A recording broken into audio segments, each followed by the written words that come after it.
look at why so many Southern Californians are currently on strike. LA's City Controller Kenneth Mejia on what data reveals about the intersection of race and police stops and how the crisis of gun violence affects our children as they head back to school. This is the best of Inside the Issues for the month of August.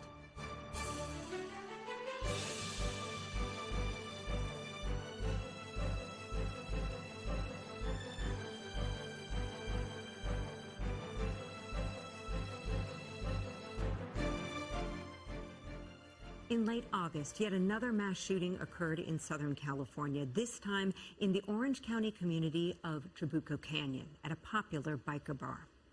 In 2020 and 2021, firearms contributed to the deaths of more children in this country than any other type of injury or illness. That harrowing statistic from the Northern California-based nonprofit KFF. Welcome to the best of Inside the Issues for the month of August. I'm Alex Cohen. As kids head back to school, we wanted to explore the issue of gun violence's impact on youth with Dr. Graham Say. He's Chief Medical Officer at MemorialCare Miller Children's and Women's Hospital, Long Beach.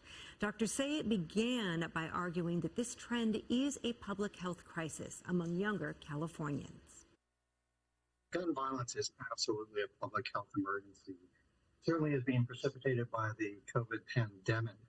Some of the stats that I think are really important to know is that the American Academy of Pediatrics estimates there are 28 pediatric deaths from gun violence every day. And this is even higher is higher than all other high-income countries combined. If you think about it, that is like one classroom of kids dying every day from gun violence. In fact, a shocking statistic is that since 2020 was the first year that gun violence became the leading cause of death in children.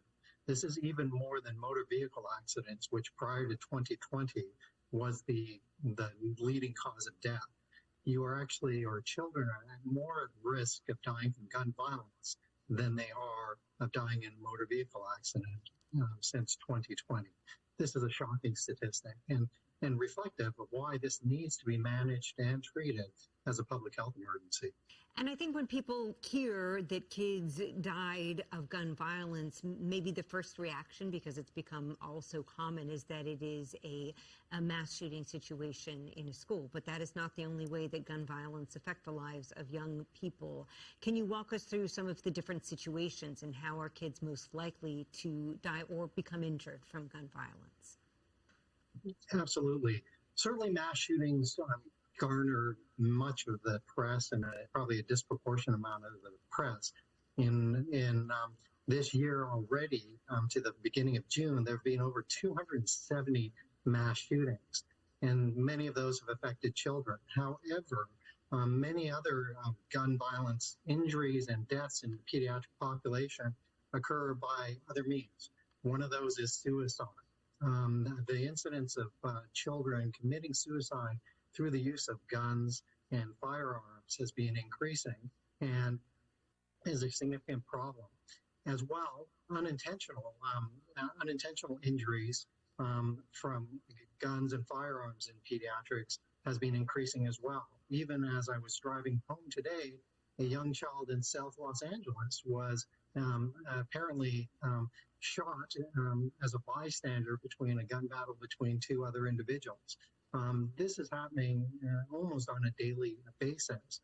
The issue is that guns are very prevalent in our communities, and all of these injuries are preventable with proper education, with the absence of guns, which is the most effective prevention, with trigger locks, gun locks, keeping them unloaded, keeping ammunition separate and locked up.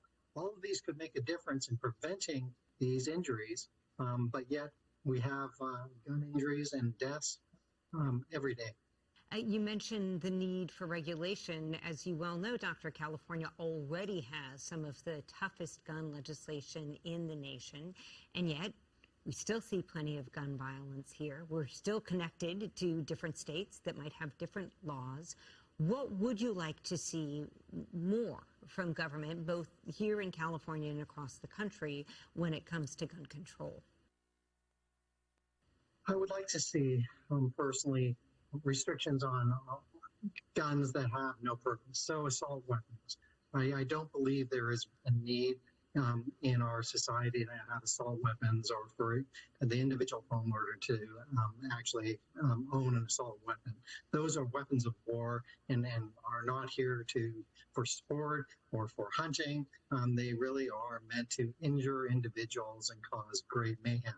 I believe that background checks and holds on purchasing weapons until those background checks have been fully undertaken are done.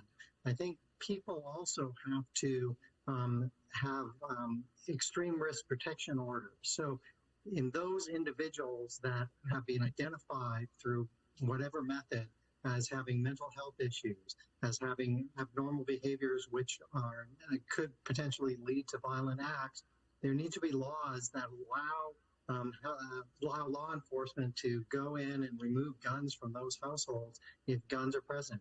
We also need to make speaking up very safe and common. People know of individuals that have mental health issues, that are acting abnormally, that they see postings on social media. People need to speak up and go, I'm concerned about this individual. That also means we need to have the mental health professionals to be able to respond to those reports and follow up and make sure that we are able to provide the mental health interventions so that those individuals get the help that they need. As we are aware that many of these individuals that own guns and have access to guns have mental health issues. I think all of those are phenomenal suggestions. I think, as you well know, it's probably going to take quite some time, if ever, that we see all of those come to fruition. So in the meantime, parents and caregivers, I know myself as a mother, sometimes you feel a little bit as a loss of what to do to protect your own child. True story, my 5-year-old recently out of nowhere, we were playing a game and he said, Mom, if someone tried to shoot me, here's what I would do. And it really caught me off guard. I'm curious, at what age do you think parents should try to initiate some sort of discussion with kids about guns and active shooters and how one can best have that conversation, especially without instilling unnecessary or additional fear? I think talking to kids about gun violence really depends on their age and obviously being age appropriate.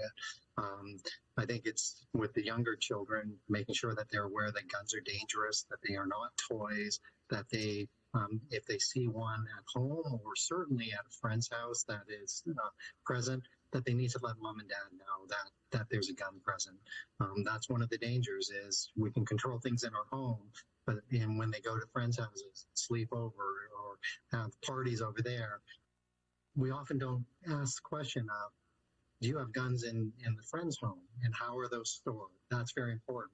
For the older children, young adults, adolescents, it's having very frank conversations about guns and the dangers of them. Dr. Graham, say thank you so much for your time tonight and for your work on this very important topic. We appreciate it. Thank you very much, Alex. Up next, heat continues to be